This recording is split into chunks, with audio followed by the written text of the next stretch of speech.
मेरे YouTube channel GYAAN_शेयर के सभी दर्शकों को मेरा सप्रेम नमस्कार।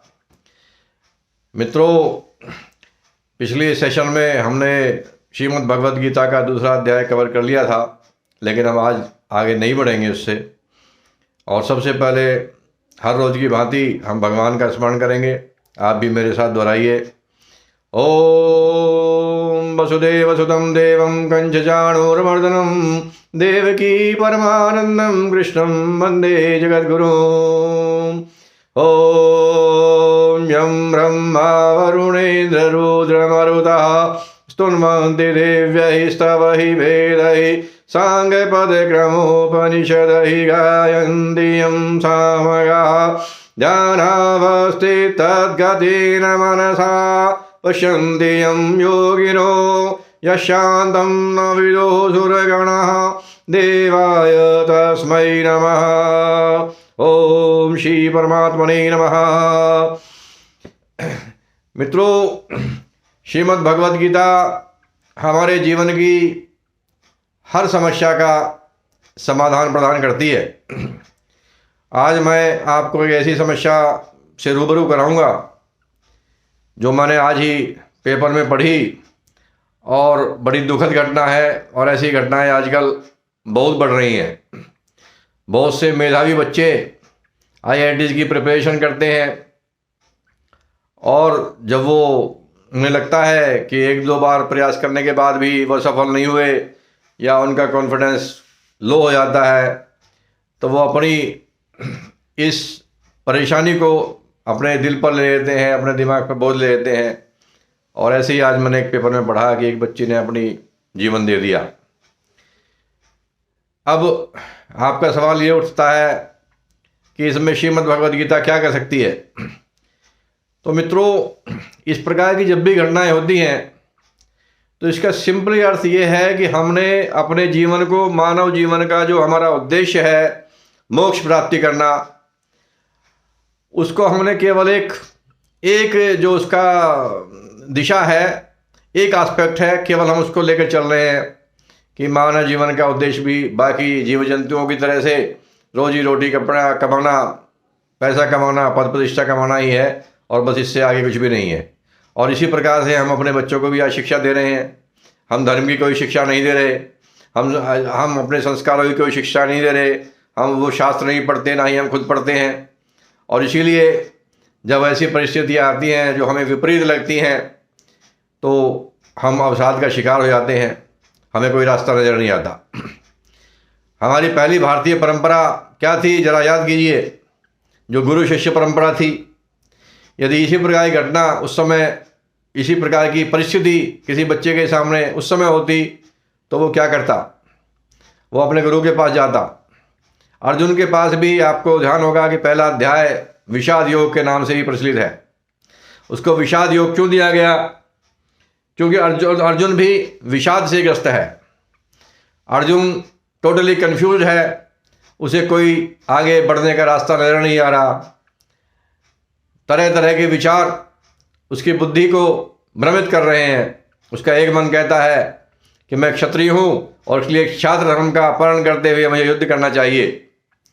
परंतु जब अपने सगे संबंधियों को, अपने गुरुजनों को वो सामने देखता है तो उसके मन में दूसरा विचार आता है कि मेरे लिए युद्ध का त्याग करना श्रेयस्कर है।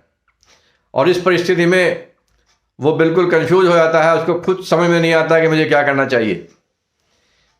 अब क्योंकि उसके पास भगवान जैसे गुरु हैं तो इसलिए उसने उनके सामने समर्पण किया, अपनी प्रॉब्लम बताई। और क्या प्रॉब्लम थी, दूसरे अध्याय के 7वें श्लोक में आपने सुना ही था। कार्पण्य दोषो फत्स्वभाव पृच्छामि त्वाम धर्म सम्मूढ़चेता यस्य शाद निश्चितम ब्रूहितम तन्मे शिष्यस्ते हम शादिमाम त्वाम प्रपन्नम। तो उसने अपनी सारी समस्या एज इट इज़ भगवान के सामने रखी और भगवान से कहा कि भगवान, मैं इसमें सर्वथा, इस प्रॉब्लम को सोल्व करने में सर्वथा समर्थ हूँ, आप मुझे सही दिशा दिखाइए। तो यदि आज भी बच्चों के ऐसे कोई गुरु हों, उनका अपने माता पिता से इस प्रकार का संवाद हो, तो इस प्रकार की बहुत सारी दुखद घटनाओं से बचा जा सकता है। दूसरी एक शिक्षा, हमें कर्म किस प्रकार से करना चाहिए और कर्म का फल क्या हमारे आज के कर्मों के अधीन है या नहीं है। यदि हमें ये ज्ञान हो तो भी हम ऐसी इस प्रकार का कदम अपने जीवन में नहीं उठाएंगे। तो उसी से संबंधित मैं आज 3-4 श्लोक जो कि दूसरे अध्याय के ही हैं, मैं आज रिपीट करूंगा, उन्हें आप समझिए और समझने के बाद में मैं आप सबसे रिक्वेस्ट करूंगा कि इन श्लोकों को अपने आस पड़ोस में, अपने परिवार में सबके साथ चर्चा कीजिए और सबके साथ ये ज्ञान बांटिए। पहला श्लोक है दूसरे अध्याय का 47वां श्लोक, जो आपको बताता है कि हमें कर्मण्येवाधिकारस्ते माँ फलेषु कदाचन माँ कर्मफल हेतु भो माँ संगहतु अकर्मणि। कर्म करने पर हमारा अधिकार है। इसका मतलब क्या है? इसका मतलब ये है कि ये कर्म करने पर, कर्म को चूज करने पर क्या कर सकते हैं, क्या नहीं कर सकते हैं, इसका अधिकार केवल मानव के पास है, मनुष्य के पास है। और ये अधिकार हमने जन्म जन्मांतर में बहुत सारे सत्कर्म करके मनुष्य योनि पाई है और इसलिए इस अधिकार का हमें सदुपयोग करना चाहिए कि हम हर कदम उठाने से पहले हम ये सोचें कि ये जो हम कर्म करने जा रहे हैं, ये जो हमें विशेष अधिकार मिला है, कहीं हम इस अधिकार का दुरुपयोग तो नहीं कर रहे। दूसरा इसका पद है माँ फलेषु कदाचन। ये कहा है कि आपका कर्म पर अधिकार है, फल पर अधिकार नहीं है। तो ऐसा क्यों कहा? तो ऐसा मित्रों इसलिए कहा है क्योंकि जो फल होता है वो बहुत से आपके पूर्व जन्मों के जो कर्म किए हुए हैं उनके ऊपर भी निर्धारित करता है, जिसे प्रारब्ध कहते हैं। आप इस जन्म में बहुत से अच्छे कर्म भी करते हैं, लेकिन फिर भी आपको जो इच्छित परिणाम है वो नहीं मिल पाता है, क्योंकि जो पुराने कर्म है वो आपके उनका जो फल है वो उसको काट देता है। तो इसलिए इस बात की हमें समझ होनी चाहिए। तीसरा पद है कर्मण्येवाधिकारस्ते माँ फलेषु कदाचन माँ कर्मफल हेतुर्भु। अपने आप को कर्म के फल का कारण मत मानिए कि यदि हमें ये बात पता हो कि जो भी फल मिला है उसके हम कारण नहीं हैं, हम अहंकार भाव से उसको कार्य करें, क्योंकि जो भी हम साधन, संसाधन, उपकरण जो भी यूज कर रहे हैं वो सब प्रकृति के हैं। मन, बुद्धि, शरीर ये सब प्रकृति का है और हम इससे बिल्कुल भिन्न हैं। हम इसका हिस्सा नहीं है, हम आत्मा है, हम साक्षात परमेश्वर का अंश है। तो भी हम ऐसा कदम नहीं उठाएंगे क्योंकि हम तो कुछ कर ही नहीं रहे। और चौथा इसका पद है कि माँ संगोस्त्व कर्मणि। अकर्मण्यता का सहारा मत लीजिए। जो आपको कर्तव्य कर्म दिया है उस कर्तव्य कर्म को छोड़िए मत, डेरिलेक्शन ऑफ ड्यूटी मत कीजिए। जो भी समाज के प्रति, परिवार के प्रति या देश के प्रति आपका कर्तव्य है उस कर्तव्य को आप निर्वहन कीजिए और अपना जो सेटिस्फेक्शन है उसके फल से नहीं बल्कि उसके कर्तव्य बोध से, उस कर्तव्य को आपने अच्छा किया है नहीं किया है उसके आधार पर अपने आप को अंक दीजिए। यदि आपकी अंतरात्मा आपको संतुष्ट है, आप अपने आप से संतुष्ट है कि मैंने बहुत अच्छा काम किया है, बहुत अच्छी मेहनत की है, जितनी मेरे पास योग्यता थी, जितनी क्षमता थी उसके हिसाब से मैंने उसका सदुपयोग किया है, तो आपको सेटिस्फाई होना चाहिए, संतुष्ट होना चाहिए। आपको रिजल्ट मिलता है या नहीं मिलता है, इट हार्डली मैटर्स।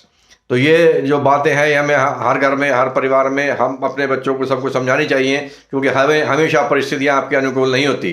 परिस्थितियों पर बहुत कुछ चीज़ें डिपेंड करती हैं और जो कर्म का फल है मित्रों वो भी 5 चीज़ों पर निर्भर करता है, जो कि आपको 18वें अध्याय में ये बताया गया है। 18वें अध्याय का 14वां श्लोक है, अधिष्ठानम तथा कर्ता करणम च पृथक्विधम। अधिष्ठानम तथा कर्ता करणम, कर्ण मतलब इंद्रियां, अधिष्ठानम तथा कर्ता करणम च पृथक्विधम विविधांश पृथक चेष्टा। और विविध प्रकार की चेष्टाएं, भिन्न भिन्न प्रकार की जो आप चेष्टाएं करते हैं, प्रयास करते हैं। दैवम च वात्र पंचमम, तो ये 4 तो आपके इस जन्म में आप कर सकते हैं। कौन कौन सी? अधिष्ठान शरीर, अधिष्ठानम तथा कर्ता, कर्ता कौन हुआ? जो कि आप जीवात्मा जो है। अधिष्ठानम तथा कर्ता करणम इंद्रिया, और चौथा कौन सा हुआ? अधिष्ठान जो आपका प्रयास है वो भी आपको करना पड़ेगा। लेकिन 5वां जो चीज़ है वो आपके इस जन्म में कंट्रोल में नहीं है, वो है दैव। दैव से मतलब है प्रारब्ध, जो आपके पूर्व जन्मों के कृत कर्म है वो आपके सामने आएंगे, तो उसको सहज स्वीकार कीजिए। जो भी रिजल्ट मिल जाए आपको केवल और केवल यही देखना है कि क्या आपने अपना 100% दिया, क्या आपने अपनी योग्यता का सदुपयोग किया, क्या आपने अपना कर्तव्य कर्म किया। और यदि किया, आपने 100% किया है, तो चाहे रिजल्ट 0 भी आए आपको प्रसन्न होना चाहिए, खुश होना चाहिए, क्योंकि आपका पुराना जो कर्म है अगर वो अच्छे कर्म नहीं थे उसकी वजह से आपको अच्छा रिजल्ट इस जन्म में नहीं मिला, तो भी आपको खुश होना चाहिए, क्योंकि आपका पुराना जो कर्जा है वो चुकता हो रहा है। इसी में दूसरे अध्याय का ही 48वां श्लोक था, योगस्था कुरु कर्माणि संगम त्यक्त्वा धनंजय। योग में स्थित रहकर कर्म कीजिए, समय सिद्धाओ सिद्धौ च, सॉरी, योगस्था कुरु कर्माणि संगम त्यक्त्वा धनंजय, सिद्ध सिद्धो समो भूत्वा समत्वम योग उच्यते। सिद्धि और असिद्धि में एक समान होकर योग में स्थित रहकर कर्म कीजिए। योग का मतलब है समबुद्धि, कि आपका फल क्या मिलेगा क्या नहीं मिलेगा, वो आपके लिए अच्छा मिलेगा बुरा मिलेगा, उस सब में आप एक समान बने रहिए। आप फल पर अच्छा है या बुरा है इस पर चिंता मत कीजिए। इसका मतलब ये नहीं कि आप गोल लेस काम करेंगे, गोल तो होना चाहिए, पर गोल होने के बाद में आप उस गोल को अचीव कर पाते हो या नहीं कर पाते हो, इससे आपको चिंता करने की आवश्यकता नहीं है। आपको केवल ये देखना है कि जो प्रोसेस है, ये बहुत ही प्रोसेस ओरिएंटेड अप्रोच है। प्रोसेस ओरिएंटेड अप्रोच हमें जापानियों ने नहीं सिखाई जैसा कि हम मानते हैं। हमारी श्रीमद् भगवद गीता आपको प्रोसेस ओरिएंटेड अप्रोच ही बता रही है। ये श्लोक आपको प्रोसेस ओरिएंटेड अप्रोच ही बता रहे हैं कि जो कदम जिस प्रकार से जो कर्तव्य कर्म आपको करने चाहिए आप उन्हें कीजिए, उसके बाद में रिजल्ट अपने आप आएगा दोस्तों। और यदि नहीं आता तो आप उसे अपना प्रारब्ध समझकर हैप्पीली स्वीकार कीजिए, तो आपको इस प्रकार के अवसाद में जाने की आवश्यकता नहीं पड़ेगी। तो इसके साथ में जो है योगस्थ कुरु कर्माणि संगम त्यक्त्वा धनंजय, सिद्ध सिद्धो समभूत्वा। सिद्धि और असिद्धि में भी आपको समान रहना है। सिद्धि और असिद्धि, सफलता मिली या विफलता मिली, आपको एक समान रहना है। सिद्ध सिद्धो समभूत्वा समत्वम योग उच्यते। इसी समता का नाम, इसी एक जैसा उदासीन रहने का नाम, तटस्थ रहने का नाम ही योग है। तो आपको योग में रहकर कर्म करने का प्रयास करना चाहिए। और last and the most important, जो ये कर्म योग है, जो ये समत्व बुद्धि है, इसके लिए भगवान ने एक विशेष बात और कही है, नेहा विक्रमनाशोस्ति प्रत्यवायो न विद्यते। नेहा विक्रमनाशोस्ति, इस कर्म योग का, इस समत्व बुद्धि योग का विनाश नहीं होता। यदि आपने कोई अच्छा कर्म किया है तो इसका विनाश नहीं होता, इसका ह्रास नहीं होता। यदि इस जन्म में आपने सपोज करो पासिंग मार्क्स किसी एग्जाम किसी फल को पाने के लिए 50 हैं, लेकिन आपने इस जन्म में 30 नंबर का काम किया है और आपका देहांत हो गया, तो अगला जन्म आपका 30 नंबर से स्टार्ट होगा। इसको बोलते हैं नेहा विक्रम नाशोस्ति, इसमें क्रम नाश नहीं होता। तो जो भी आपने मेहनत की है, यदि इस समय आपको रिजल्ट नहीं भी मिला तो भी डोंट वरी, आपके खाते में वो जो है आपका प्रयास, आपकी मेहनत, आपका कर्तव्य कर्म, आपका वो एक्यूमुलेट हो रहा है। आपको आगे कभी ना कभी, या तो इसी जन्म में या अगले जन्म में आपको अवश्य मिलेगा, क्योंकि कर्म का फल अवश्य मिलता है। तो नेहा विक्रम नाशोस्ति प्रत्यवायो न विद्यते। प्रत्यवाय का मतलब बोलता है उल्टा परिणाम। जो इच्छित परिणाम है उसका उल्टा परिणाम भी इसमें नहीं होता। जिस दिशा में आप चल रहे हैं, यदि आप कर्तव्य कर्म अच्छी नीयत से कर रहे हैं तो आपको उसी दिशा में परिणाम मिलेगा, विपरीत परिणाम नहीं मिलेगा। विपरीत उसका फल नहीं होता कभी भी। प्रत्यवायो न विद्यते स्वल्पमप्यस्य धर्मस्य त्रायते महतो भयात्। और इस धर्म का, इस कर्मयोग का थोड़ा सा भी आप जो यदि कर्तव्य कर्म करते हैं तो इसका थोड़ा सा भी आप काम करते हैं तो भी आपको महान भय से आपका रक्षण करता है।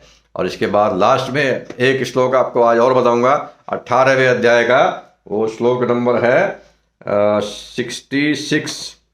18वें अध्याय का सर्वधर्मान परित्यज्य मामेकम शरणं व्रज। 66, यस, सर्वधर्मान परित्यज्य मामेकम शरणं व्रज।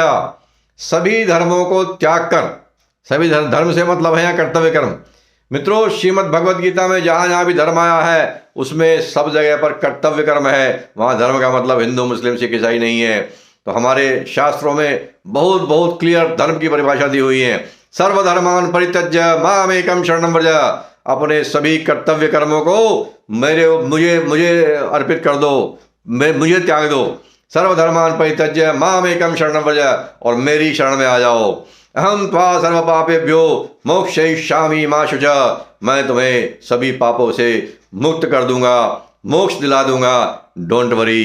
तो इसलिए जो भी आप कर्तव्य कर्म कर रहे हैं अपना 100% दीजिए, और 100% जो भी आप कर रहे हैं उसको भगवान को समर्पित कर दीजिए। हे ईश्वर, मैंने अपनी ड्यूटी, अपना कर्तव्य कर्म निभाया, अब आप देखिए आपकी जैसी इच्छा वैसे आप कीजिए।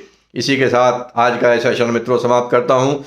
आप सबसे मेरा विनम्र निवेदन है कि मेरे चैनल को आप सब्सक्राइब करें, लाइक करें, जिससे कि मुझे उत्साह मिले और मैं ऐसी नई नई वीडियो बनाकर आपकी अपने इस सत्कर्म से आप आपके सबके अंदर जो ईश्वर विद्यमान है उसकी मैं पूजा करता रहूं। जय हिंद, जय भारत, भज गोविंदम, जय श्री राम।